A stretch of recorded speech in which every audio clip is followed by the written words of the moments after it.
You know how it is, you're scrolling, and you stumble on some new health rule, some new diet tip, and you glance at the comments, and they are absolutely electric. This changed my life. You keep scrolling, and another one pops up. I finally lost weight. The before and after pictures are amazing, the stories are so passionate, and for just a second, you really feel like you've found a secret. And then you see this one. Why didn't anyone tell me this before? It just taps right into that feeling that maybe the mainstream has been hiding the truth. I mean, it sounds so simple, so logical, so obviously healthy. But this is where we need to unpack the uncomfortable truth. So here's the trap. The most dangerous health advice out there isn't dangerous because it's a complete lie. It's dangerous because it's an incomplete truth. And that advice, it doesn't fail with a big explosion. It fails quietly, months down the line, and it leaves you thinking that you were the problem, not the advice. Okay, so let's start with why these ideas are so incredibly sticky. The internet just loves simplicity. In a world that's so complex, we crave clear, simple rules. And these viral diets, they offer exactly that. They give you a sense of control, a feeling of certainty that is just so appealing.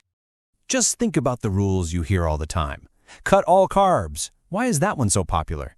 Well, because it gives you a simple enemy and a really clear action. It's perfectly designed to be explained in a 15-second clip, and it's even easier to share. Or how about this classic? Never eat after 8 p.m. It's another one of those hard and fast rules. There's no nuance, well, it depends. It's just a switch. You're either doing it right or you're not. And that simplicity, that's its superpower. And then you have this one, which taps right into our psychology.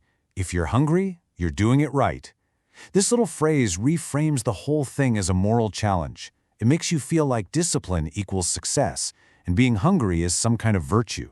It's a really powerful story, but as we're about to see, it's also biologically very shallow. Now here is the critical part that gets everyone hooked. These diets, they often do work at first. I mean, when you cut out an entire food group or you just stop eating at a certain time, you are almost definitely eating fewer calories overall. You lose some initial water weight, the number on the scale drops, and that positive feedback is incredibly powerful. It's exactly why the advice goes viral in the first place.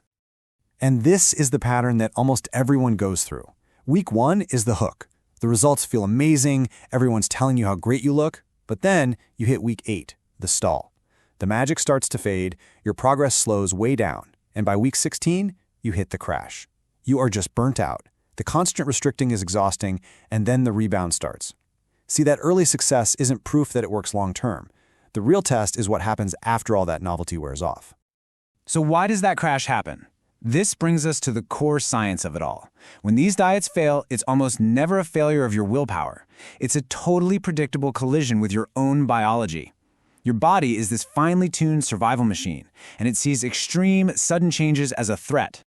There's a key concept here called metabolic adaptation. And listen, this isn't a myth, it's a well-documented survival response. When you drastically cut your calories, your body has no idea you're trying to look good for a wedding. It thinks you're stranded in the wilderness and starving, so it does the smartest thing it can. It becomes more efficient. It starts burning fewer calories to do the exact same things. It's trying to save you. So here's how that whole chain reaction plays out inside your body.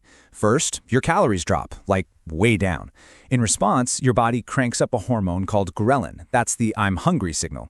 At the exact same time, it dials down leptin, which is the I'm full signal. So you end up feeling hungrier and less satisfied from the food you do eat. And to top it all off, your metabolism slows down to save energy. Your body is actively fighting back, which makes it harder and harder to stick to the plan. This is probably the single most important thing to remember. Your body doesn't understand trends. It understands survival.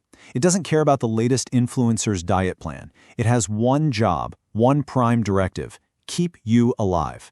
And it will use every powerful hormonal and metabolic tool it has to do that, completely overriding your best intentions. And that's not even getting into the psychology of it all. When you label a food as bad or forbidden, your brain does something completely predictable. It obsesses over it. That obsession creates this vicious binge-restrict cycle where you avoid the food, you crave it like crazy, and then you eventually give in. And that's usually followed by a whole lot of guilt. Study after study shows that this kind of rigid thinking doesn't lead to control. It actually predicts overeating. Okay, so if the rigid, viral rules are just a trap, what's the alternative? Let's talk about what science actually supports for long-term health.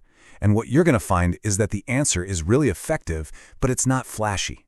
It's advice that's built to last, not built to trend on social media. You can see the difference just by looking at the language. On the left, you've got the viral rules, full of absolutes like never and always, and moral words like clean and dirty.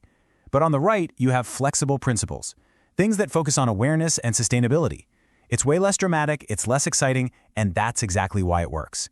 The truth is, good advice is often kind of boring.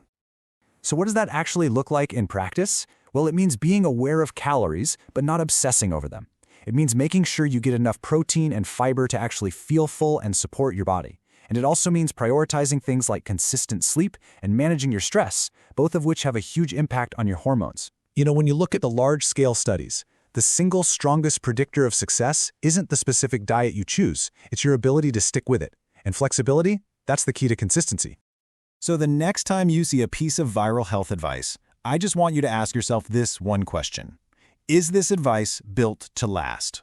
Or is it built to grab my attention for a few weeks before it quietly disappears? Because if it sounds too simple to be questioned, that's usually the exact moment you need to start questioning it. So if you've ever felt stuck after trying one of these viral trends, just know you are absolutely not alone. Comment below if you've heard this kind of advice before. I'll be in there, and at our next explainer, we are going to break down even more of these myths and dig into the science of what actually works after all the hype has faded away.